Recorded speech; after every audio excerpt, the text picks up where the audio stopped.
जी सुरुवात झाली. आता आपण 6वीला रुचिरा पार्ट 1 होता. आता आपल्याला रुचिरा पार्ट 2 आहे. सप्तम वर्गाय संस्कृत पाठ्यपुस्तकम म्हणजे 7व्या वर्गाचं संस्कृत पाठ्यपुस्तक. मग आता याच्यात प्रथमा पाठ काय सुभाषितानी. सुभाषित माला म्हटलं जातं संस्कृतमध्ये. म्हणजे हे सुभाषित म्हणजे चांगले विचार किंवा चांगलं बोलणं. तर हे सुभाषितांनी आपल्याला वेगवेगळे दिलेत. आता आपण ह्याचा अर्थ काय हे बघूया. पृथिव्याम त्रीणी रत्नानी जलम अन्नम सुभाषितम. आता इथे विभक्ती आहे जलम आणि अन्नम. जलम अधिक अन्नम. सो पृथ्वीवर 3 रत्ने आहेत. पृथ्वीवरची 3 रत्ने काय आहेत. जल, अन्न आणि सुभाषित. म्हणजे पाणी, अन्न आणि चांगले विचार किंवा चांगलं बोलणं हे जणू काही पृथ्वीवरची 3 रत्न आहेत.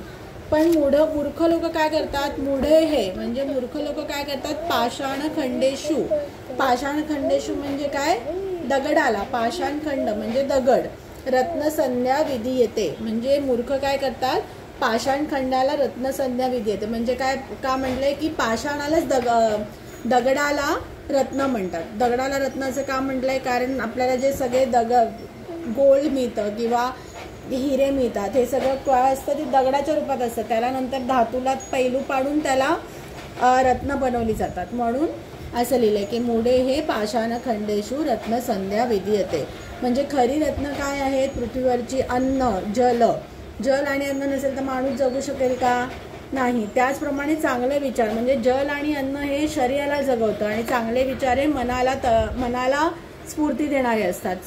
सो हीच पृथ्वीवरची 3 रत्न आहेत असा ह्याचा अर्थ होतो. आता एक लक्षात ठेवायचं. आपण आता वरच्या वर्गात आलोय तर संस्कृत आपल्याला नीट वाचता पण आलं पाहिजे. त्याचं प्रोनाऊन्सिएशन नीट आलं पाहिजे. तर आता ह्याचा अर्थ तर आपण बघितला. परत आपण एकदा हे बोलूया. पृथिव्याम हे काय आहे. पृथिव्याम त्रीणी रत्नानी जलम अन्नम सुभाषितम. पृथिव्याम त्रीणी रत्नानी जलम अन्नम सुभाषितम. मूढे हे पाषाणखंडेषु रत्नसंज्ञा विधीयते असं ह्याला बोलायचं. ओके. आता आपण नेक्स्ट बघूया. सत्तेन धार्यते पृथ्वी सत्तेन तपते रविः सत्तेन वाती वायुश्च सर्वं सत्ते प्रतिष्ठितम. आता ह्याचा काय अर्थ की सत्तेनं म्हणजे काय. सत्याने. तृतीय विभक्ती आहे. सत्याने काय होतं. पृथ्वीला धारण केले म्हणजेच काय. सत्यानेच पृथ्वी टिकून आहे. सत्यामुळेच रवी म्हणजे सूर्य जो आहे तो तेजाने तळपतो आहे. सत्यामुळेच वारा वाहतो आहे. सर्व काही जे आहे ती सत्यानेच त्याची प्रतिष्ठापना केलेली आहे किंवा सर्व काही सत्यामुळेच टिकलेला आहे किंवा तग धरून आहे असा वेगवेगळा याचा अर्थ होऊ शकतो. सो सत्तेनं धार्यते म्हणजे धारण करले. सत्यानेच पृथ्वी धारण करले. सत्यानं तपते म्हणजे काय. सूर्य तेजाने तळपतो. रवी म्हणजे काय. सूर्य. सत्तेनं वाती म्हणजे काय. वाहतो. वायुश्च म्हणजे वायुश्च म्हणजे काय. म्हणजे सगळ्याची प्रतिष्ठापना किंवा सगळ्यांना स्थित कोणी केलेलं आहे. सत्याने सगळ्यांना स्थित केले आहे याचा अर्थ असा होतो. ओके. नेक्स्ट. दाने तपसी शौर्ये च विज्ञाने विनये नये विस्मयो नहि कर्तव्यो बहुरत्ना वसुंधरा. म्हणजे आता काय दिले यांनी वेगवेगळ्या क्वालिटीज दिल्या. दान करताना म्हणजे कोणाला दान देताना. तपसी म्हणजे तप करताना. शौर्य कुठलं शौर्य गाजवताना. विज्ञानामध्ये किंवा विनम्रतेमध्ये आश्चर्य वाटायला नको. आश्चर्य करण्याच्या गोष्टी नाही येते. ही पृथ्वीवरची रत्न आहेत म्हणजे पृथ्वीवरची चांगले गुण आहेत हे.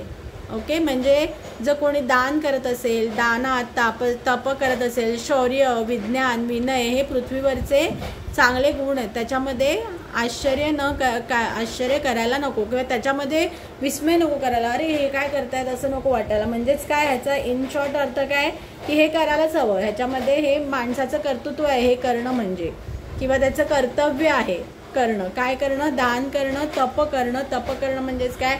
साधना करणं किंवा देवाचा जप करणं. शौर्य गाजवणं. विज्ञान म्हणजे काय. सायंटिफिक लर्निंग करणं. विनय म्हणजे काय. नम्र राहणं. ओके. असा याचा अर्थ होतो. परत एकदा. दाने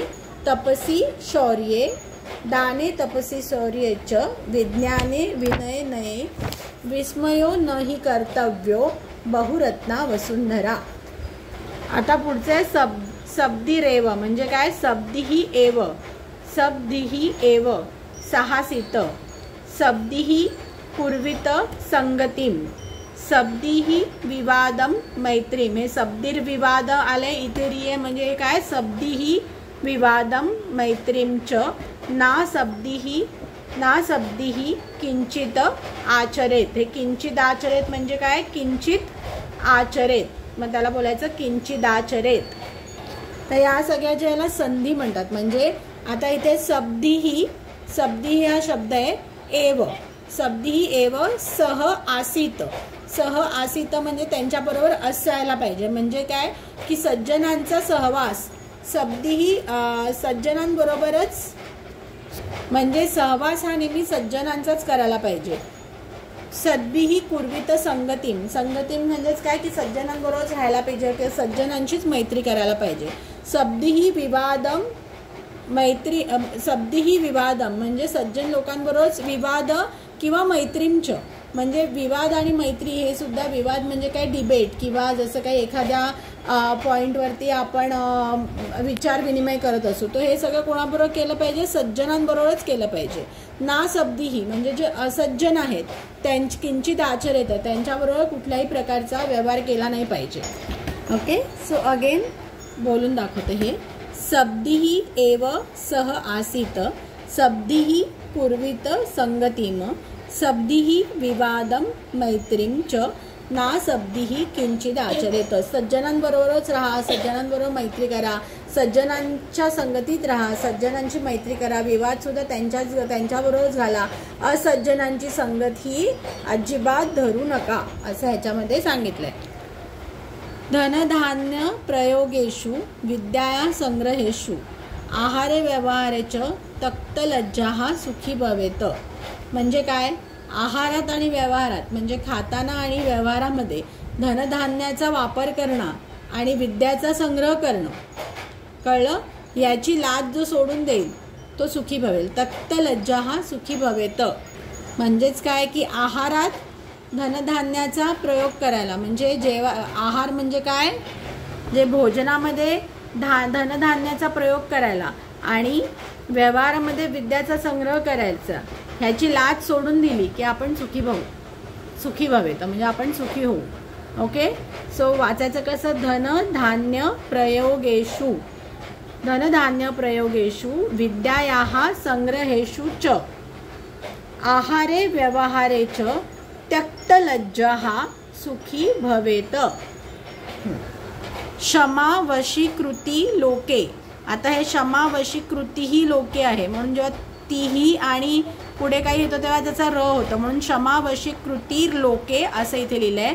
क्षमया किम न साध्यते शांती खड्गाया करे यस्य किम करिष्यती दुर्जनः. म्हणजे काय? क्षमा, कुठल्याही कोणाचं काही प्रॉब्लेम झाला किंवा कोणाची काही चूक झाली तर त्याला क्षमा करणारा जो आहे तो लोकांना जसं काही वश करून घेतो. क्षमेने काय साध्य होत नाही? क्षमया म्हणजे क्षमेने काय बरं साध्य होणार नाही? ज्याच्या हातामध्ये शांतीरूपी खड्ग आहे, म्हणजे शांतीची तलवार ज्याने हातात ठेवली आहे, म्हणजे काय? जो कधीच रागवत नाही, शांत आहे, क्षमा करतो लगेच लोकांना, त्याचं दुर्जन काय करू शकतील बरं? किम करिष्यती दुर्जनः म्हणजेच काय की आपण लोकांना क्षमा केली पाहिजे. मग आता हे कसं वाचायचे? क्षमावशीकृती लोके क्षमया किम न साध्यते शांती खड्गाः करे यस्य किम करिष्यती दुर्जनः. तर आता आपण हे सुभाषित बघितलं, आता ते शब्दार्थ बघू. पृथिव्याम म्हणजे पृथ्वीवर, ऑन द अर्थ, धरती पर. सुभाषितम म्हणजे सुंदर वचन किंवा प्रोवर्ब आपण म्हणतो ना, गुड सेइंग. मुडे हे म्हणजे काय? मूर्खांनी. मुडे हे ही विभक्ती आहे, म्हणजे तिसरी विभक्ती आहे. मुडे हे मूर्खांनी. पाषाण खंडेषु म्हणजे काय? दगडांचे तुकडे किंवा दगड. पाषाण खंडेषु किंवा दगडाच्या तुकड्यांमध्ये. रत्नसंध्या खंडेषु म्हणजे काय? सप्तमी विभक्ती आहे. रत्नसंज्ञा म्हणजे काय? नाव देणं. रत्नसंज्ञा म्हणजे रत्नाचं नाव दिलं जातं. विधीयते म्हणजे काय? समजतात. धार्यते म्हणजे धारण करणं. तपते म्हणजे तपते म्हणजे काय, जळणं किंवा तापतो, सूर्य तेजाने तळपतो. वाती म्हणजे काय, वारा वाहतो. वायुश्च, आता इथे कशी विभक्ती आहे, वायुः च म्हणजे वारा सुद्धा. प्रतिष्ठितम म्हणजे स्थित आहे. तपसी म्हणजे काय, तपस्यामध्ये. तपसी. शौर्ये म्हणजे काय, शौर्यात म्हणजे शौर्य म्हणजे काय, शौर्यामध्ये. नये, आपला हा एक वर्ड इथे राहिला होता. म्हणजे ह्याच्यामध्ये जे दाने, तपसी, शौर्ये च विज्ञाने विनय नये म्हणजे काय, दान, तपस्या, शौर्य, विज्ञान, विनम्रता आणि नीती यांच्यामध्ये कधी आश्चर्य करू नये. नये म्हणजे नीतीमध्ये. विस्मया म्हणजे आश्चर्य. बहुरत्ना म्हणजे अनेक रत्नांनी सजलेली. वसुंधरा म्हणजे पृथ्वी. सब्दिही एव, आपण हे बघितलं होतं, हे काय आहे, संधी आहे. सब्दिही एव म्हणून सब्दिरेव म्हणजे काय, सज्जनांबरोबरच. सहासित, सह आसित म्हणजे त्यांच्याबरोबरच राहिलं पाहिजे. कुर्वीत म्हणजे केलं पाहिजे. सब्दिही विवादम म्हणजे सज्जनांबरोबरच वादविवाद केला पाहिजे. क्षमावशीकृतीही लोके, हा पण संधी आहे. म्हणजे संसारामध्ये किंवा जगामध्ये क्षमा करणं हे वशीकरणासारखं आहे. ना शब्दिही म्हणजे न असब्दिही म्हणजे काय, असज्जन लोक. धनधान्य प्रयोगेशु म्हणजे धनधान्याचा वापर करण्यात. संग्रहेशु म्हणजे संग्रह करण्यात, संचय करण्यात. तक्तलज्जा म्हणजे लाज सोडणारा. शांतिखडंग म्हणजे शांतीची तलवार. हे याचे शब्दार्थ आहेत. इथे मोस्ट ऑफ द म्हणजे जसं आपण संग्रहेशु ही सप्तमी विभक्ती आहे, इथे वायुश्च आहे, तर म्हणजे ही इथे यस्य आहे ही षष्ठी विभक्ती आहे. तर कसे विभक्तीचे प्रत्यय लागलेत हे पण आपण बघायचं की जेव्हा आपण हे विचार करत असतो. तर अशा प्रकारे आपला संस्कृतचा प्रथम पाठ सुभाषितानीचं एक्सप्लेनेशन झालेलं आहे. तुम्हाला आमचे व्हिडिओ आवडत असतील त्याला लाईक, सबस्क्राईब, शेअर नक्की करा. आणि पुढच्या आपण व्हिडिओ जो बनवू त्याच्यामध्ये आपण ह्याच्या खालचा जो अभ्यास आहे तो बघू. तर थँक्यू, बाय.